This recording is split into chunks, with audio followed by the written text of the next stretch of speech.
자, 반갑습니다. 배종찬 교수의 맛있는 돈 이야기의 배종찬입니다. 자, 여러분 반갑습니다. 앞으로 토지 상가 부분이 앞으로도 좀 이제 몰락할 것 같고요. 부동산으로 돈을 벌고 싶으면 오직 이것에만 좀 집중을 하셔야 될 것 같아요. 국토연구원의 2020년 토지에 관한 국민의식 조사를 했는데 다소 좀 충격적인 내용들도 포함이 되어 있거든요. 앞으로 돈의 흐름을 읽을 수 있는 그런 조사였던 것 같아요. 이를 핵심만 요약해서 좀 정리를 해드리면, 먼저 토지 상가에 앞으로도 좀 몰락 좀 힘들 것 같아요. 그래요. 뭐 토지나 상가 부분 또 이렇게 투자에 관심 가지는 분들이 점차 줄어들고 있다는 얘기고요. 그리고 아파트는 지금보다 더 좀 이렇게 투자에 관심들이 있는 것 같고요. 여윳돈이 있으면 부동산하고 주식에, 즉 어떻게 보면 불로소득이라고 해야 되나요? 그래요. 여윳돈이 있으면 이제 부동산하고 주식 쪽에 관심들을 많이 가진다라고 말씀드릴 수 있을 것 같고요. 또한 국민들의 생각들은 종합부동산세를 오히려 강화해라, 이랬으면 좋겠다라는 거고, 부동산 불로소득에 대한 반감이 있다라고 이렇게 총 5가지로 크게 나눠서 설명을 한번 해보도록 하겠습니다. 먼저 국토연구원의 국민의식조사, 조사 방법은 대략적으로 설명해드리면 국민들 2,000명을 상대로 조사를 했고요. 조사 기간은 2020년 10월 28일부터 11월 13일까지고요. 내용은 부동산 정책과 방향에 대한 그런 설문조사였죠. 그래서 조사 방법을 또 연령대별로 이렇게 나눠서 했는데요. 프리 베이비 붐 세대라는 것은 66세 이상이고, 베이비 붐 세대는 57세에서 65세, 포스트 베이비 붐은 42세에서 52세, 에코 세대는 28세에서 41세까지로 이렇게 구분하여 조사를 했다는 겁니다. 이 중에서 여러분들이 관심을 가져야 할 부분은 요것만 놓고 보더라도 이야기거리들이 많다는 거예요. 왜냐하면 베이비 붐 이상의 세대 같은 경우에는 주로 57세 이상 되신 분들, 이 세대들 같은 경우에는요, 첫째, 부동산 투자를 통하여 돈맛을 익히 안 세대라고 이렇게 봐야 되지 않을까요? 두 번째로 본다면 이런 세대들은 돈이 있는 세대들이란 거죠. 즉 재력이 어느 정도 있는 세대들이기 때문에 내 집 마련이 됐던 투자의 목적으로 집을 구매 의향이 있는 세대로 봐야 된다는 얘기겠죠. 세 번째로 본다면 이런 세대들은 자녀들의 내 집 마련이나 전세금 마련에 지원을 어느 정도 해줄 수도 있는 그런 세대라는 거죠. 부동산 구매력이 굉장히 높은 세대다라고 이렇게 말씀을 드릴 수가 있다는 겁니다. 다음에는 포스트 베이비 붐 세대인데요. 42세에서 52세 사이인데요. 이 세대들은 내 집 마련된 경우와 전세 사는 경우가 이렇게 혼재되어 있을 것 같아요. 따라서 포스트 베이비 붐 세대 같은 경우에는 다주택의 개념보다는 전세에서 내 집 마련을 한다거나 아니면 20평대에서 30평대 아파트로 갈아타는 것, 또한 30평대에서 40평대로 갈아타는 수요, 요런 수요가 부동산 수요가 되지 않을까라고 생각할 수 있을 것 같고요. 그리고 에코 세대는 28세에서 41세까지의 세대인데 전세나 월세에 거주할 가능성, 그럴 가능성이 좀 많겠죠. 20대, 30대 초반 같은 경우에는 부동산 부의 사다리를 타려고 노력하는 사람들이라고 봐야 되겠죠. 그리고 잠재적으로 본다면 앞으로 아파트 매수 대기자라고 또 주택 매수 대기자라고 이렇게 생각을 하시면 될 것 같아요.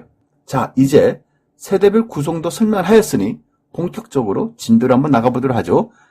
국토연구원의 여유자금 투자처에 관한 선호도 변화에 의하면 이처럼 1979년, 1985년, 2006년, 2020년 요 자료를 놓고 보자는 겁니다. 그래서 여유자금이 생길 경우에는 부동산, 예금, 주식, 개인 사업으로 분류해가지고 선호도 조사를 하였는데, 먼저 부동산을 놓고 본다면 1979년도 부동산, 내가 여유자금이 있으면 부동산에 투자하겠다. 28.6%, 1985년 21.2%, 2006년도 57.4%, 2020년도 47.7%라는 거죠, 여러분. 따라서 부동산이라는 것은 다른 거, 즉 예금이 됐든 주식이 됐든 개인 사업에 비해서 역시 부동산에 대한 선호가 많다라고 이렇게 말씀을 드릴 수 있을 것 같아요. 두 번째로 본다면 예금인데요. 1979년도에는 15.1%, 1985년도에는 32.8%, 2006년도에는 18.8%, 2020년에는 26.3%입니다. 어때요, 여러분? 그래요. 여유자금 내가 목돈이 생겼어. 그러면 그냥 나는 부동산도 몰라. 주식도 몰라. 나는 개인 사업도 무서워서 못하겠어. 오로지 나는 예금뿐이야.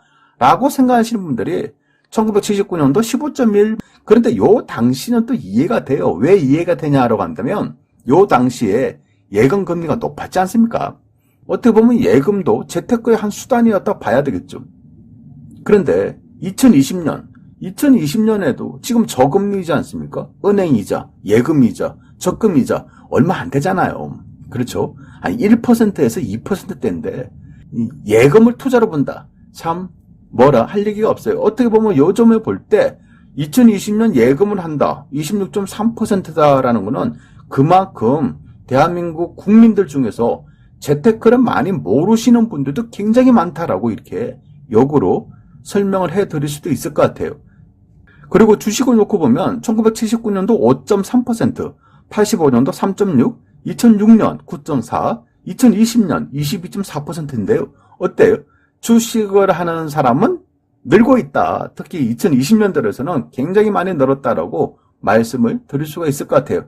코로나19 이후 돈의 흐름이 주식으로도 많이 흘러갔다라고 말씀을 드릴 수 있겠죠. 왜냐하면 부동산에 투자를 하려고 하니까 너무 많이 큰 돈이 들어가. 그런데 주식이라는 거는 뭐 몇십만 원 단위부터, 즉 소액으로도 뭐 몇십만 원 가지고로도 할 수 있는 게 바로 주식이라는 거죠. 그래서 국민들이 여유 자금이 있다면 뭐 하겠다? 주식에 투자하겠다는 비율이 이처럼 22.4%로 많이 증가되었다. 이렇게 설명을 할 수 있을 것 같아요. 그리고 마지막으로 개인 사업자인데요. 여유 자금이 있다면 내가 개인 사업을 하겠다. 79년도에 39.9% 굉장히 높았어요.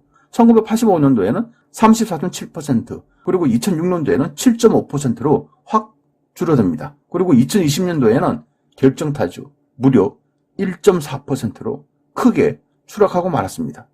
엄청나죠. 예전에 돈이 있으면 70년대, 80년도에는 사업을 하고자 했어요. 장사를 하고 사업을 해가지고 내가 더 큰 돈을 벌겠다라는 이러한 꿈과 희망이 있었다는 얘기예요. 그런데 2000년도 들어서 7.5%, 2020년도에는 무료라고 말씀을 드릴 수 있을 것 같아요. 1.4%. 그만큼 돈이 있으면 뭐 한다? 장사를 안 하겠다는 거예요. 차라리 뭐 하겠다? 차라리 부동산 투자하겠다. 주식 투자하겠다. 최소한 그냥 예금에 넣겠다는 거예요. 그만큼 장사를 하거나 사업을 해서 돈 벌 의욕이 없다는 거예요. 충격적이죠. 1.4%. 그러면 사람들이 왜 개인 사업을 선호하지 않을까? 그게 뭐 간단하죠. 제가 생각하는 점은 개인 사업 어렵다는 거예요. 장사 어렵다는 거예요. 더 쉽게 표현한다면 사업에서 장사해서 돈 벌기 어렵다는 거예요. 돈이 안 벌리니까 그냥 개인 사업을 안 하겠다라는 거겠죠. 그리고 노력해서 돈 버는 것보다는 차라리 간단하게 투자하는 게 낫다. 투자해서 돈 버는 게 확률이 더 높다는 거 아니겠어요? 따라서 개인 사업들을 안 하고 다들 가능하다면 주식이나 부동산 투자를 안다면 쉽게 돈을 벌기 위해서 주식이나 부동산에 들어간다라는 의미로 생각을 해볼 수밖에 없다는 얘기입니다. 그러하니 이를 부동산 투자학으로 역으로 한번 생각한다면 개인 사업을 안 하겠다? 장사를 안 하겠다? 그러면 영업 정포장을 구하지 않겠다. 사업처를 구하지 않겠다. 그런 식으로 본다면 부동산 쪽으로 말씀드리면 결국 상가의 몰락으로밖에 생각을 할 수밖에 없지 않습니까? 특히 코로나19 영향으로 상가가 더 힘들어졌지 않습니까?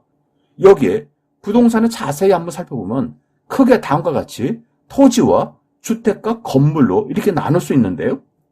토지의 경우 79년도에 17.8%, 85년도에는 11.7%, 2006년도에는 29.9%, 2020년도에는 17.2%라는 거예요. 그런데 주택과 건물을 놓고 본다면 79년도에는 10.8%, 85년도에는 9.5%, 2006년도에는 무려 27.5%로 굉장히 높아지는 거예요. 그리고 2020년 들어서는 30.5%를 기록하게 되는 거죠. 결국 토지 수요는 줄어들고 주택과 건물의 수요가 증가됨을 알 수가 있지 않겠습니까? 그렇다면 여기서 말하는 주택과 건물은 또 상가 건물도 포함이라는 거죠. 그런 의미로 본다면 상가가 몰락하고 있으니까 그런 식으로 따지니까 주택, 즉 아파트나 빌라가 오히려 선호도가 더 증가되는 거 아니겠어요? 특히 투자의 대상으로 아파트 선호도는요. 프리 베이비 붐 세대는 30.8%, 베이비 붐 세대는 33.6%, 포스트 베이비 붐 세대는 39.2%인데 젊은 세대, 에코 세대는 무려 50.7%를 차지하고 있다는 거예요. 가장, 즉 아파트 선호도가 가장 높은 세대는 어디냐? 오히려 젊은 세대들이 아파트를 더 선호를 한다는 거예요. 결론은 아파트다라고 이렇게 말씀을 드릴 수밖에 없다는 얘기입니다. 또한 국민들의 의식으로 본다면 부동산에 대한 불로소득, 문제가 있다라고 생각하는 사람들이 무려 87.7%예요. 이건 굉장히 심각한 거예요. 100명 중에 87.7명이나 부동산 불로소득은 문제가 있다라고 생각한다는 거예요. 그리고 부동산에 대한 개발이 환수해야 된다. 부동산을 통해서 소득이 발생했다면 뭐 해야 된다? 이거 개발 이익에 대한 환수해야 된다. 찬성이 무려 86%라는 거예요. 또한 부동산을 통한 부의 대물림 반대한다. 88.9%가 이처럼 반대하는 거예요. 즉 대부분의 국민들은 부동산에 대한 불로소득을 반대한다는 거죠. 이에 앞으로 부동산 정책은요. 종합부동산세 가세 대상을 확대해야 된다. 찬성이 69.4%라는 겁니다, 여러분. 또한 종합부동산세의 세율을 상향하자. 즉 보유세의 세율, 종부세의 세율을 상향하자. 찬성이 63.9%라는 거예요. 또한 부동산 감독기구를 통해서 부동산 시장을 교란하는 행위를 잡는 거, 요거 75.4%가 찬성한다는 거예요. 즉 국민들의 의견은요. 부동산을 잡아라는 거 아닙니까? 부동산을 잡아라는 거예요. 제발. 그리고 부동산 거래에 대한 공정성을 높여라는 거예요. 부동산 투기 감독기구를 설립을 해서 부동산 교란 행위를 잡아라. 요 얘기지 않습니까? 더 나아가서 종합부동산세, 보유세를 강화해라. 지금보다 더 강화하라는 얘기예요. 이러한 반응이 거의 70%에 육박하고 있지 않습니까?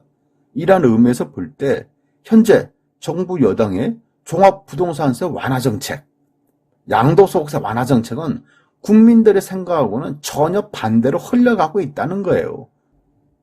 그러니 정부는요, 부동산을 잡지 못한다면 최소한 보유세, 양도소득세라도 잡기를 바란다는 거죠.